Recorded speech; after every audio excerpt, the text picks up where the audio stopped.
specifically? There are three components for it. Like one is a Gandhi Mandela digital exhibition, which is interactive in nature. It's going on in Constitution Hill. It'll run for almost 3 weeks. And there's another one. Yesterday we had a very interesting Mandela Gandhi Youth Summit.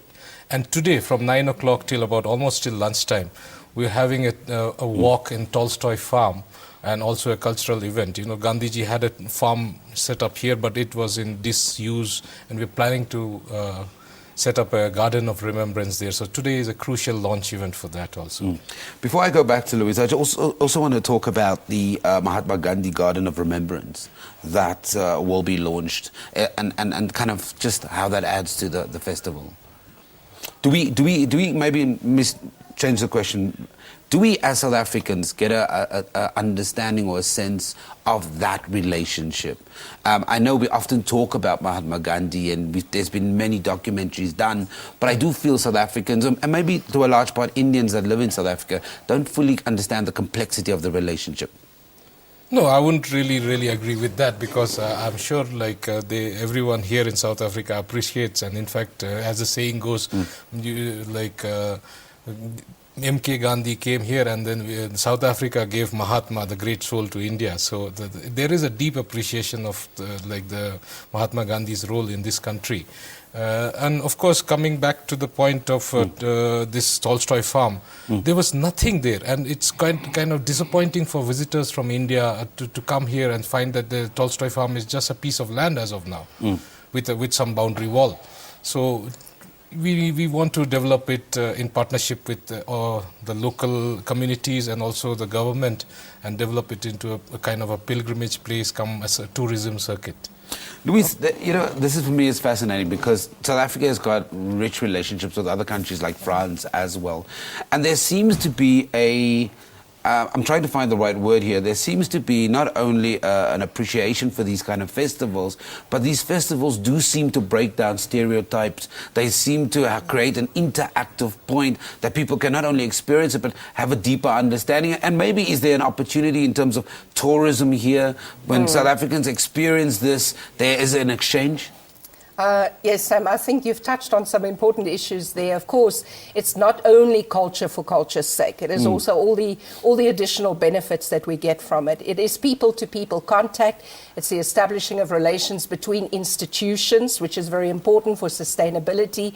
But for us, it's also about the impact and the value of culture and what it brings to our lives, both economic, but of course also spiritual, socio-economic. So for us, it's a total package. It's about cultural diplomacy, which has an impact on our lives on a daily basis, and what kind of benefit does that bring to South Africans, also to South African artists.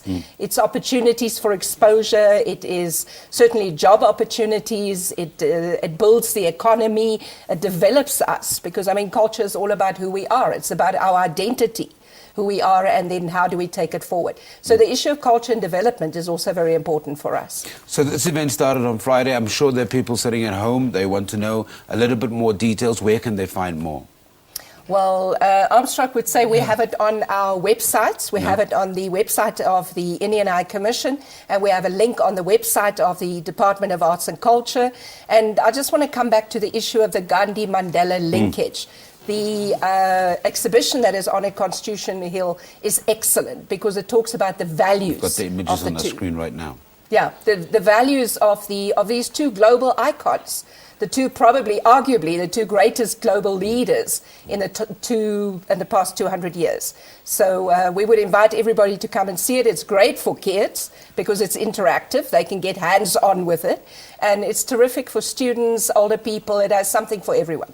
Deputy Commissioner, just for a sec there, I saw you nodding to everything Louise was saying. There are just, and that's maybe what I was alluding to a little bit earlier, that it is really breaking down those stereotypes. Tourism is a big economic driver. And if we have more tourists coming into a country, we create more jobs. It's a little bit undeveloped in many aspects. And South Africa, I think, finally is starting to see what tourism means for the ordinary person in the street.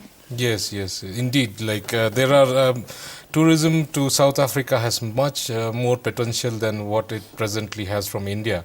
So that is one thing. Coming back to your point of where can we get it, the information, it's our website is called indiainsouthafrica.com. Okay. And incidentally, all our events are free of cost. So everyone is most welcome to come and see the performances. All details are there, except the food festival where you'll have to pay for your food. Of course. Of course you're going to have to pay. But we're going to leave it there. Thank you very much for joining us this morning. And just one other question very quickly. I did mention in the beginning that we're traveling from Pretoria, Johannesburg, Cape Town, Durban. Currently it's in... Well, there's different events on in different cities, but we're also going to smaller cities. We're also going to Northwest. We're going to Mpumalanga, so it's not only the big cities that benefit. Okay, I'm sure they're going to look forward to that. Thank you very much for joining us here this morning. That was the Deputy High Commissioner of India to South Africa, Armstrong Changsan, together with Louise Graham from the Department of Art and Culture, talking to us about the India Festival. And as you've heard it, it's going national. It's everywhere. All you've got to do is log on to the website to find out more details. We take an ad break. We'll be back after this.